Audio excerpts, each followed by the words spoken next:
Hi, I'm Roseann. I'm one of the coordinators in the emergency department. I had to develop a strategic plan for one of my courses at Grand Canyon University, and I chose patient throughput. As part of our commitment to being a highly reliable organization, the emergency department is always looking for ways to improve our patient safety and satisfaction. With that in mind, I chose a goal to decrease the amount of time from our decision to admit an ER patient to their transfer to the inpatient bed, from our medial average of 153 minutes to the national average of 117 minutes by December 31st of 2018. I chose this particular metric because I think this will be a quick fix for us. I've identified many areas in our current process where we're eating up minutes unnecessarily. Our decision to admit, to our ordered entered, our ready to move, bed assigned, delays in giving our report, finally giving the report, and then moving the patient to the inpatient side. ER patients are not happy when they have to lay in the emergency room, especially after they know they're going to be admitted. They're in a noisy environment, they can't control the temperature, they're laying on those uncomfortable stretchers, and they want to go to their room. They want privacy, they want comfort, they want the ability to know that they're going to have a good night. Why do we need to change? Obviously, patient satisfaction and patient safety. It's not good to have patients laying in the emergency once they're admitted. The ER nurse's focus has already moved on to her next acutely ill patient. This patient needs to go to the floor. It'll improve job satisfaction between the nurses. Currently, we have a lot of animosity between our telemetry floor nurses and our ER nurses when it comes to giving a report. ER nurses are frustrated because they have to call multiple times before a nurse is available. The telemetry nurse is annoyed because they have to come out of a room. They have to stop what they're doing so they can take the report from the emergency room. The new process is going to improve our communication between the two floors. It's going to create a more cohesiveness in our transfer of our patients. It's also going to decrease our left without treatments. LWODs are a huge liability for the emergency room. Last year we estimated that we lost over $80,000 in revenue directly related to patients who are leaving without treatment. They're leaving without treatment usually because they're waiting in our lobby. If we have patients on the inpatient side waiting in the emergency room, we can't bring those patients in from outside.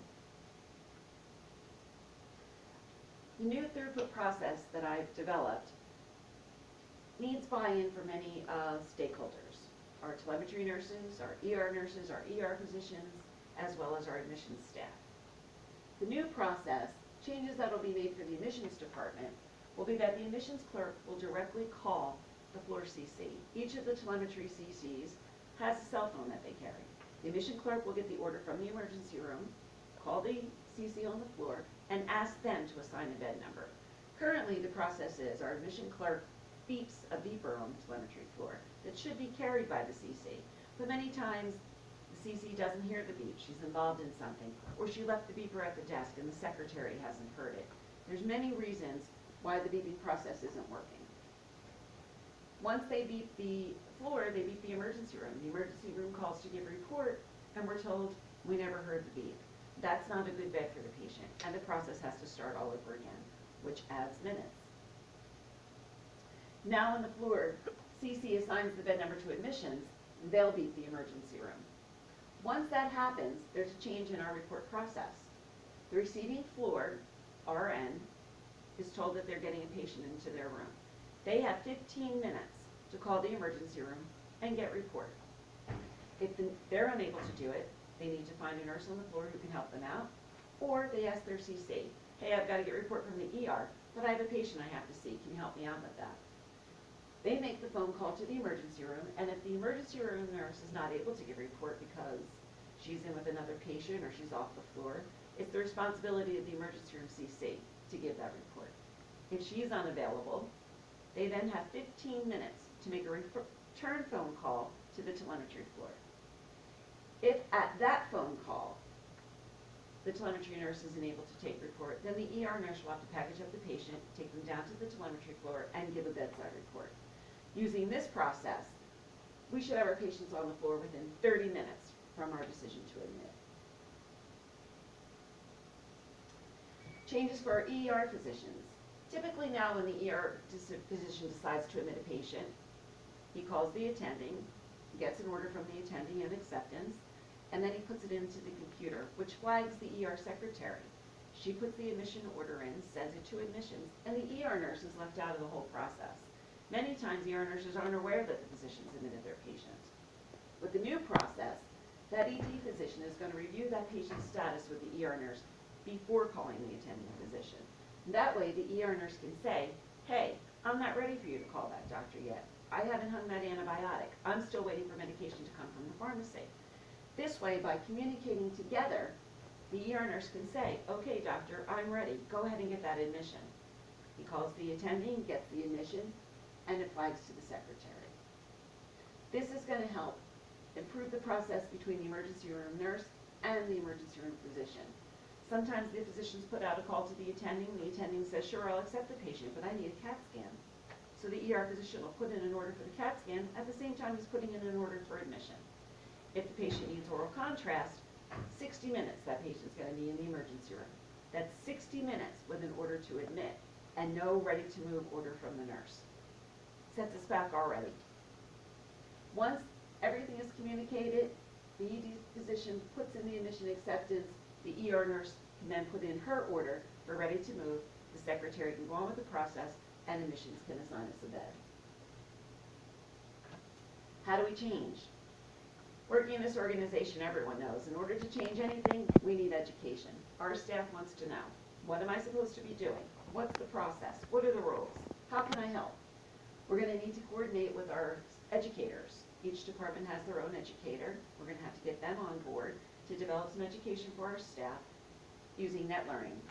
They can have the module loaded onto the computer, and every member of the staff will be able to see the process. We're going to build respectful relationships. Let's get rid of some of that tension between the telemetry nurses and the ER nurses. Once we have this innovative process in place, it's simple.